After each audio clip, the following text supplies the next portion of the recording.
Assalamualaikum warahmatullahi wabarakatuh. Kami dari kelompok 1 yang beranggotakan saya sendiri, Yolanda Afifah Rizka Azhari. Kemudian ada teman saya Umi Latifatur Rahimah, ada juga Bagus Riyadi, kemudian ada juga Leli Kurnia dan Dianita Eka Otami.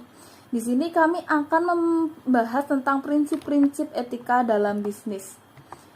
Pembahasan materi kali ini ada utilitarianisme, kemudian hak dan kewajiban, keadilan dan kesamaan, etika memberi perhatian, memadukan utilitas, hak, keadilan dan perhatian, dan etika kebaikan. Langsung saja ke materi yang pertama. Adalah paham dalam filsafat moral yang menekankan manfaat atau kegunaan dalam nilai suatu tindakan sebagai prinsip moral yang paling dasar untuk menentukan bahwa suatu perilaku baik jika bisa memberikan manfaat kepada sebagian besar konsumen atau masyarakat. Utilitarisme bisnis adalah apabila kegiatan yang dilakukannya dapat memberikan manfaat yang sebesar-besarnya pada konsumen dan masyarakat. Jadi kebijaksanaannya atau tindakan bisnis yang baik adalah kebijakan yang menghasilkan berbagai hal yang baik, bukan sebaliknya malah memberikan kerugian. Nilai positif utilitarisme realitas maksudnya prinsip kepentingan orang banyak lebih berharga daripada kepentingan individual. 2. Menghargai kebebasan setiap pelaku moral. Setiap orang dibiarkan bebas untuk mengambil keputusan dan bertindak dengan hanya memberi kriteria objektif dan rasional. Universalitas mengutamakan manfaat atau akibat baik tindakan bagi banyak orang. Semua pembisnis dunia saat ini berlomba-lomba mensejahterakan masyarakat dunia selain membuat diri mereka menjadi sejahtera. 1. Manfaat merupakan konsep yang begitu luas dalam penyataan praktis akan menimbulkan kesulitan yang tidak sedikit. 2. Etika utilitarisme tidak pernah menganggap serius nilai suatu tindakan pada dirinya sendiri dan hanya memperlihatkan nilai suatu tindakan sejauh berkaitan dengan akibatnya. Etika utilitarisme tidak pernah menganggap serius kemauan baik seseorang. 4. Variabel yang dinilai tidak semuanya dapat dikualifikasi. 5. Seandainya ketiga kriteria dari etika utilitarisme saling bertentangan, maka akan ada kesulitan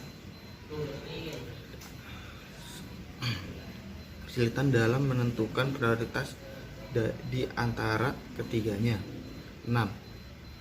Etika utilitarisme membenarkan hak kelompok minoritas tertentu dikorbankan demi kepentingan mayoritas. Umum, utilitarisme dapat dibagi menjadi dalam dua wujud yang berbeda. 1. Etika utilitarisme yang dipakai sebagai proses untuk mengambil sebuah keputusan kebijaksanaan ataupun untuk bertindak. Dengan kata lain, etika utilitarisme dipakai sebagai prosedur untuk mengambil keputusan. Ia menjadi sebuah metode untuk bisa mengambil keputusan yang tepat tentang tindakan atau kebijaksanaan yang akan dilakukan. Kedua, etika utilitarisme juga dipakai sebagai standar penilaian bagi tindakan atau kebijaksanaan yang dilakukan. Yang paling pokok adalah menilai tindakan dan kebijaksanaan lalu menjadi tidak penting. Bismillahirrahmanirrahim. Assalamualaikum warahmatullahi wabarakatuh. Saya Yolanda Afifah Rizka Azhari akan melanjutkan materi dari Mas Bagus. Baik, saya akan melanjutkan tentang hak dan kewajiban. Pada bulan April tahun 2000, para eksekutif Microsoft, perusahaan perangkat lunak terbesar di dunia, dihadapkan pada sekelompok pemegang saham yang merasa prihatin dengan operasi perusahaan di China dan meminta para pemegang saham lainnya untuk mendesak Microsoft agar lebih menghormati hak asasi manusia. Pada tahun 1999, US State Department melaporkan bahwa catatan HAM China semakin memburuk pada tahun 1988 dan bahwa pemerintah terus menekan hak pekerja dan tenaga kerja paksa tetap menjadi masalah. Sebelumnya, pada tahun 1994, Kementerian Tenaga Kerja China mengeluarkan peraturan penanganan tenaga kerja di perusahaan asing yang mencakup sejumlah hak. Peraturan-peraturan ini mengakui hak kerja untuk melakukan tawar-menawar secara kolektif, tapi hanya melalui serikat pekerja yang pembentukannya disetujui oleh pemerintah China. Jika lebih dari separuh pemegang saham yang mendukungnya, maka perusahaan wajib menerapkan prinsip-prinsip hak asasi manusia berikut ini. Tidak ada barang atau produk dari fasilitas perusahaan atau pemasok yang dihasilkan dengan menggunakan tenaga kerja terikat, tenaga kerja paksa di kampung penjara, atau sebagai bagian dari program pembentukan kembali atau pendidikan kembali melalui kerja. Fasilitas dan pemasok wajib memberikan upah yang mampu memenuhi kebutuhan-kebutuhan dasar para pekerja, dan juga jam kerja yang adil dan layak. Fasilitas dan pemasok berkewajiban melarang penggunaan hukuman badan serta perlakuan kasar secara fisik, verbal, maupun pelecehan seksual terhadap pekerja. Fasilitas dan pemasok boleh menggunakan metode yang tidak berpengaruh negatif terhadap keamanan kerja dan kesehatan para pekerja. Yang terakhir, fasilitas dan pemasok tidak boleh meminta bantuan polisi atau militer untuk mencegah pekerja melakukan hak-hak mereka. Yang selanjutnya adalah konsep hak. Hak adalah klaim atau kepemilikan individu atau sesuatu. Seseorang dikatakan memiliki hak jika dia memiliki klaim untuk melakukan tindakan dalam suatu cara tertentu. Hak juga bisa berasal dari sistem standar moral yang tidak tergantung pada sistem hukum tertentu. Hak untuk bekerja, misalnya, tidak dijamin dalam konstitusi Amerika. Namun, banyak yang menyatakan bahwa ini adalah hak yang dimiliki oleh semua manusia. Hak merupakan sebuah sarana atau cara yang penting dan bertujuan agar memungkinkan individu untuk memilih dengan bebas ataupun kepentingan dan melindungi pilihan mereka. Hak moral sendiri memiliki 3 karakteristik penting yang memberikan fungsi pemungkinan dan perlindungan antara lain. Yang pertama, hak moral erat kaitannya dengan kewajiban. Memiliki hak moral berarti orang lain memiliki kewajiban tertentu terhadap pemilik hak tersebut. Yang kedua, hak moral memberikan otonomi dan kesetaraan bagi individu dalam mencari kepentingan mereka. Hak menunjukkan aktivitas yang bebas mereka mencari. Misalnya, saat akan melakukan ibadah suatu keyakinan, maka tidak perlu izin pada orang lain saat melaksanakannya. Salah satu aspek di mana kita semua memiliki kedudukan. Yang ketiga, hak moral memberikan dasar untuk membenarkan tindakan yang dilakukan seseorang dan untuk melindungi orang lain.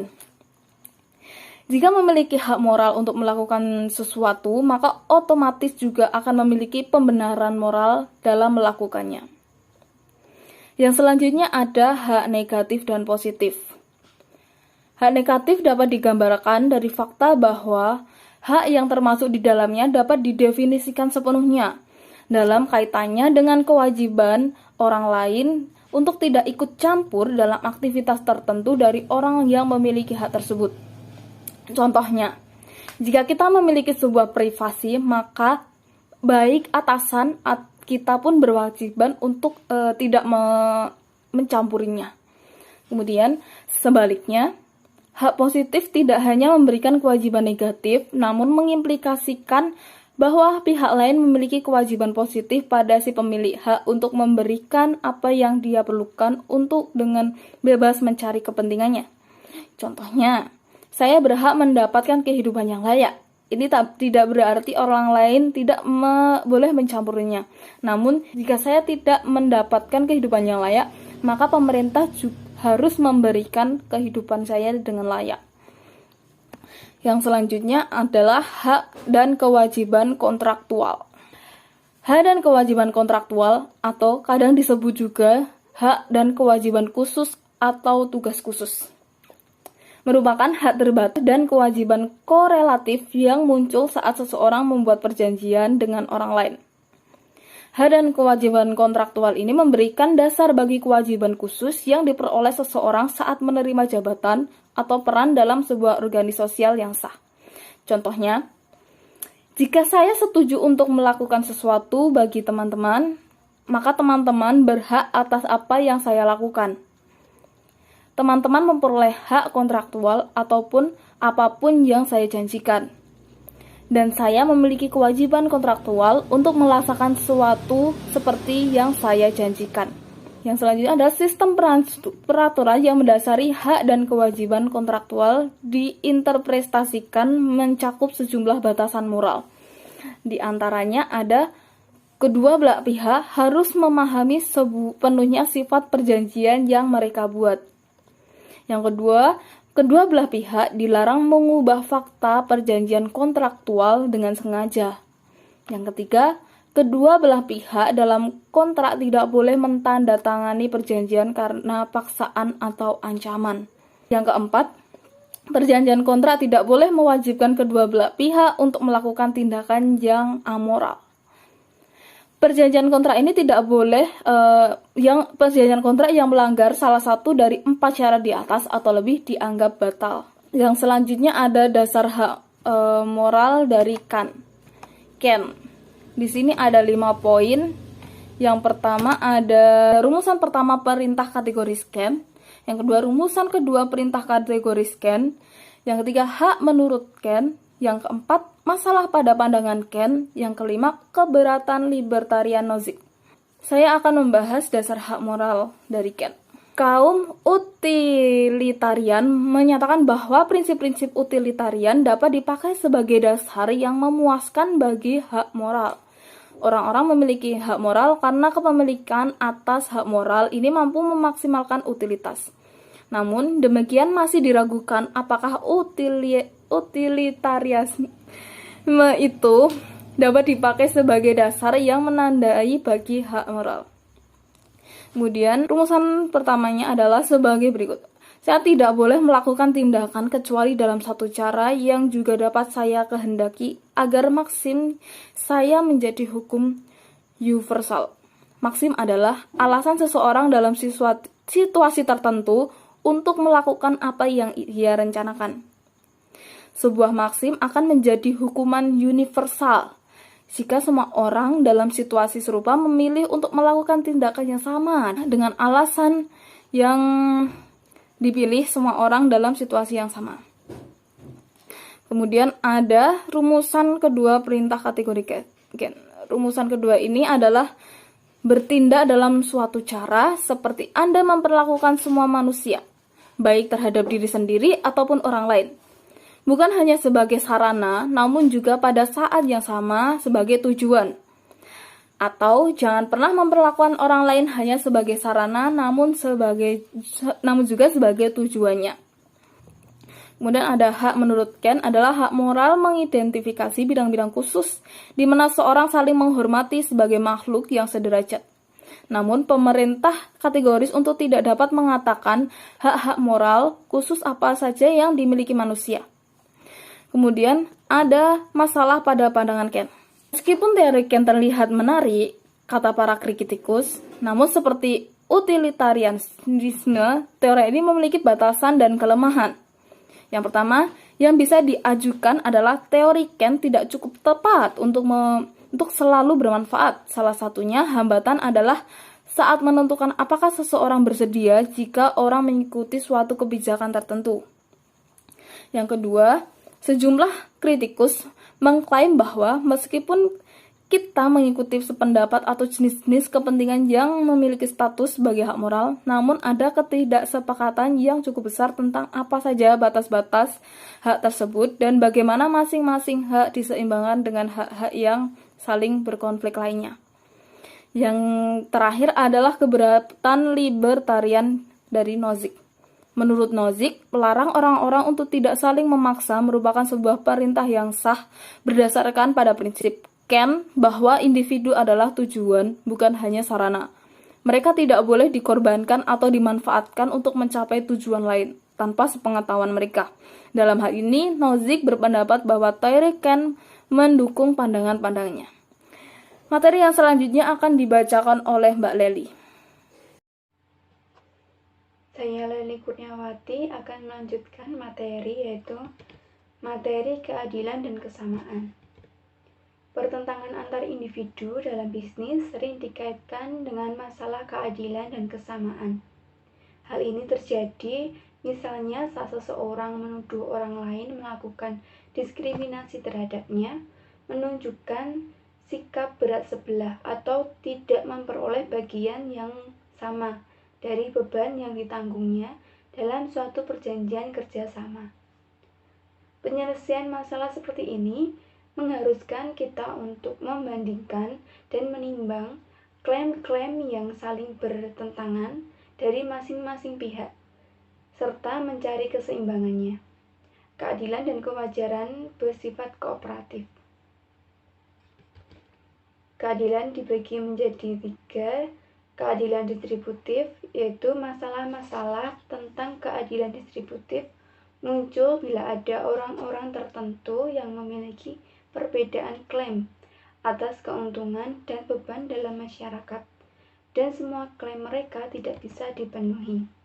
Contohnya, terjadi kelangkaan pekerjaan, makanan, perumahan, perawatan, penghasilan, dan kesehatan bila dibandingkan dengan jumlah individu yang membutuhkannya. Prinsip dasar keadilan distributif adalah bahwa yang sederajat haruslah diperlakukan secara sederajat, dan yang tidak sama juga harus diperlakukan dengan cara yang tidak sama. Yang kedua yaitu keadilan sebagai kesamaan, egalitarian.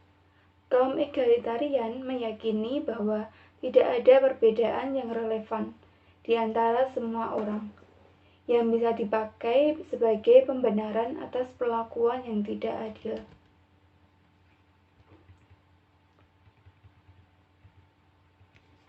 Pandangan egalitarian didasarkan pada proporsi bahwa semua manusia adalah sama dan sejumlah aspek dasar, dan bahwa sejalan dengan kesamaan ini setiap orang juga memiliki klaim yang sama atas segala sesuatu yang ada dalam masyarakat.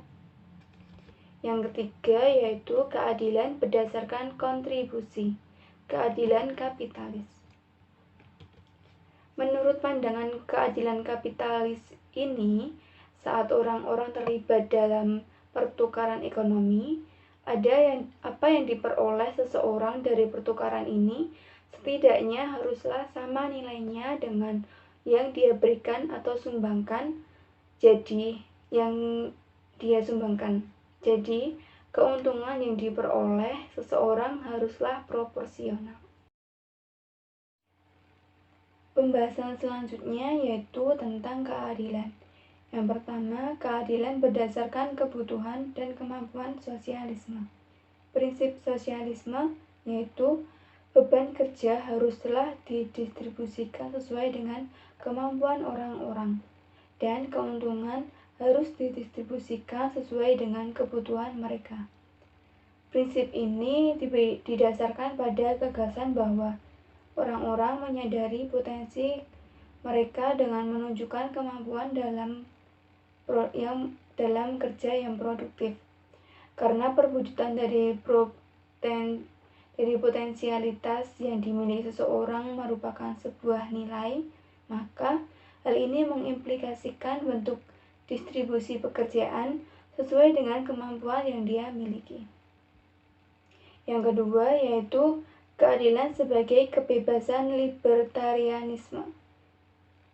Libertarianisme menyatakan bahwa tidak ada cara pendistribusian barang yang dapat dikatakan adil atau tidak adil apabila dipertimbangkan secara terpisah dari pilihan bebas masing-masing individu.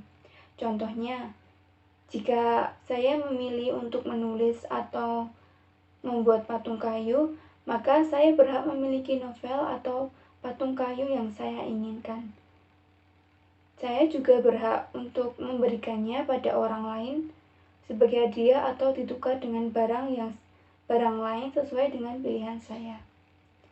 Kemudian, keadilan sebagai kewajaran, Rawls. Prinsip keadilan distributif menurut Rawls yaitu setiap orang memiliki hak yang sama atas kebebasan dasar paling ekstensif yang dalam hal ini mirip dengan kebebasan untuk semua orang. Yang kedua yaitu ketidakadilan sosial dan ekonomi diatur sedemikian rupa sehingga keduanya mampu memberikan keuntungan terbesar bagi orang-orang yang kurang beruntung dan ditangani dalam lembaga dan jabatan yang terbuka bagi semua orang berdasarkan prinsip persamaan hak dan memperoleh kesempatan. Kemudian keadilan retributif yaitu berkaitan dengan keadilan dalam menyalahkan atau menghukum seseorang yang telah melakukan kesalahan. Situasi ini dianggap adil untuk menghukum seseorang jika seseorang dianggap tidak dapat dimintai pertanggungjawaban atas apa yang dia lakukan. Kepastian bahwa orang yang dihukum benar-benar melakukan apa yang dituduhkan. Hukuman tersebut haruslah konsisten dan proporsional dengan kesalahannya. Keadilan selanjutnya yaitu keadilan komprehensif. Berkaitan dengan keadilan dalam memperbaiki kerugian yang dialami seseorang akibat perbuatan orang lain. Umumnya, saat seseorang melakukan tindakan yang merugikan kepentingan orang lain, maka pelakunya memiliki kewajiban moral untuk memberikan semacam ganti rugi pada korbannya. Materi selanjutnya yaitu etika memberi perhatian yang akan dibahas oleh Mbak Umi. Baik, saya Umi Latifah Rahimah akan melanjutkan presentasi dari Mbak Heli, yaitu mengenai etika memberi perhatian. Nah, yang pertama yaitu parsialitas dan perhatian. Menurut pandangan etika perhatian, tugas moral seseorang bukanlah mengikuti prinsip-prinsip moral yang universal dan imparsial, namun menerima dan menanggapi tindakan dari orang lain di mana dia menjalani hubungan yang baik dan erat dengan mereka. Dalam hal ini, etika perhatian menekan pada dua persyaratan moral. Yang pertama yaitu kita hidup dalam suatu rangkaian hubungan dan wajib mempertahankan serta menyertakan hubungan yang konkret dan bernilai dengan orang lain. Misalnya hubungan pertemanan, keluarga, atau hubungan dalam suatu komunitas. Yang kedua, kita memberi perhatian khusus pada orang-orang yang menjalin hubungan baik dengan memperhatikan kebutuhan, nilai, keinginan, dan keberadaan mereka dari perspektif pribadi mereka sendiri dan dengan memberikan tanggapan secara positif pada kebutuhan, nilai, keinginan, dan keberadaan orang-orang yang membutuhkan dan bergantung pada perhatian kita. Nah, misalnya seperti yang sudah saya sebutkan tadi, contohnya pertemanan, keluarga, atau hubungan dari dua orang atau lebih. Nah, namun penting juga untuk tidak membatasi gagasan tentang hubungan konkret ini hanya pada hubungan antara dua individu atau antara seseorang dengan kelompok tertentu. Ada dua hal penting yang perlu diketahui. Yang pertama, tidak semua hubungan memiliki nilai dan tidak semua menciptakan kewajiban untuk memberi perhatian. Kedua, perlu diketahui bahwa dalam memberikan perhatian kadang berkonflik. Dalam hal ini perlu diperhatikan bahwa tidak ada aturan tetap yang mampu menyelesaikan semua konflik. Nah, yang kedua yaitu hambatan dalam etika perhatian. Pendekatan etika perhatian memperoleh sejumlah kritik berdasarkan beberapa alasan. Yang pertama yaitu dikatakan bahwa etika perhatian bisa berubah menjadi favoritisme yang tidak adil atau bersikap parsial atau berat sebelah. Kritik kedua mengklaim bahwa persyaratan etika perhatian bisa menyebabkan kebosanan dalam kewajiban orang-orang untuk memberikan perhatian pada anak-anak, orang tua, saudara, pasangan, kekasih, teman, atau anggota komunitas lain. Etika perhatian tampak mengharuskan semua orang mengorbankan kebutuhan dan keinginan mereka demi mensejahterakan orang lain. Keuntungan etika perhatian adalah mendorong untuk fokus pada nilai moral dari sikap parsial terhadap orang dekat dan arti penting moral dalam memberikan tanggapan pada mereka secara khusus dan tidak kita berikan pada orang lain.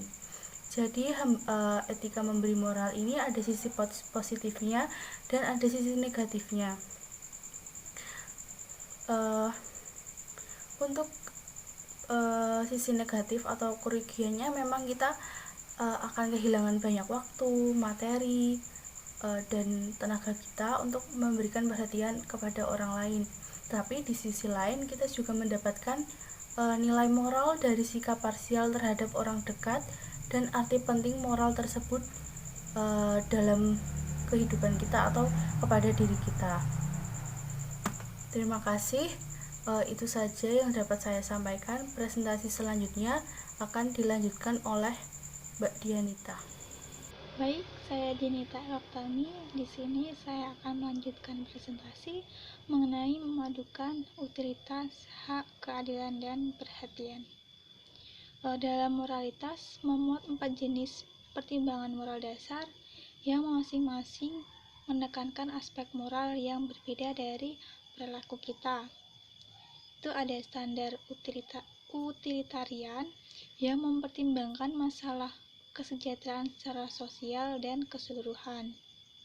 Standar hak yang mempertimbangkan aspek individu namun mengabaikan masalah kesejahteraan keseluruhan. Standar keadilan yang mempertimbangkan masalah-masalah distributif namun mengabaikan masalah kesejahteraan sosial dan individu. Dan standar perhatian yang mempertimbangkan masalah paralitas yang ditunjukkan kepada orang-orang terdekat namun mengabaikan kenetralan atau imparalitas. Selanjutnya, di sini ada satu strategi sederhana untuk memastikan bahwa kita dapat mempertimbangkan keterkaitan aspek utilitas, hak, keadilan, dan perhatian dalam sebuah penalaran moral seperti di bawah ini, di mana di sini terdapat 4 standar moral. Yang pertama adalah memaksimalkan utilitas sosial, yang kedua menghargai hak moral, yang ketiga mendistribusikan keuntungan dan beban secara adil, dan yang keempat adalah memberikan perhatian. Lalu informasi faktualnya berkaitan dengan kebijakan, institusi, dan perilaku yang dihadapi. Dan untuk penilaian moralnya atas baik dan buruknya kebijakan, institusi, dan juga perilaku. Selanjutnya adalah etika kebaikan.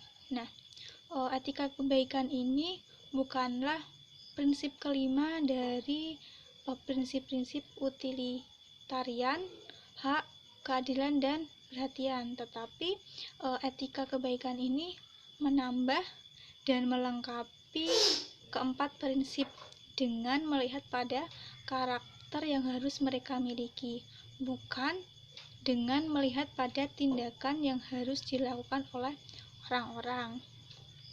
Etika kebaikan ini menangani jangkauan permasalahan yang sama dengan masalah-masalah yang berkaitan dengan motivasi dan perasaan yang sebagian besar diabaikan oleh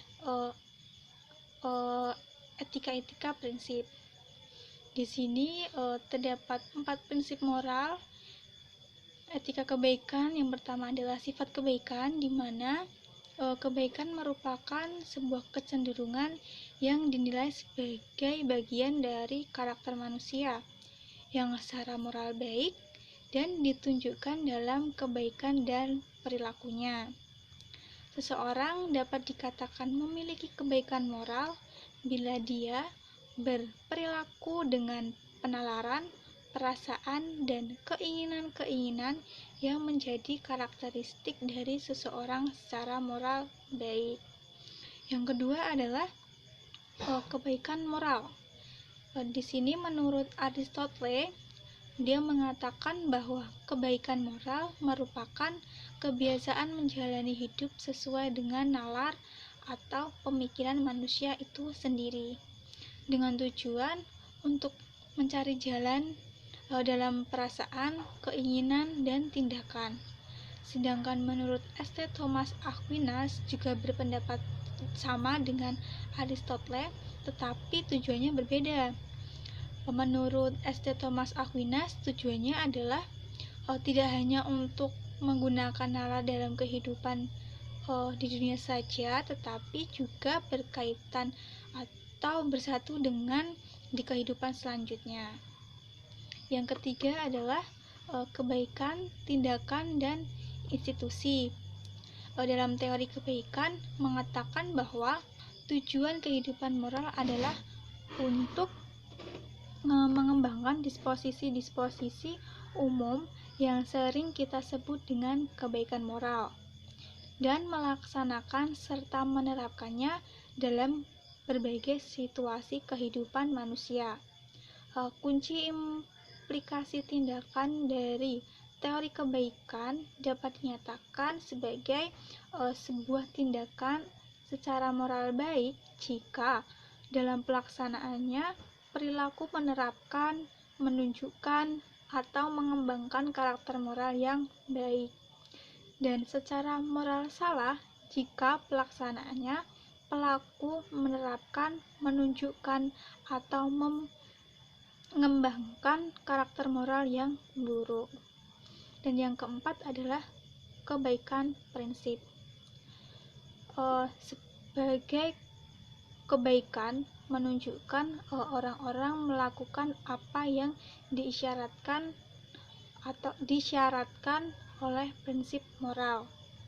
Etika kebaikan tidak menyarankan tindakan-tindakan yang berbeda dan yang disarankan etika prinsip.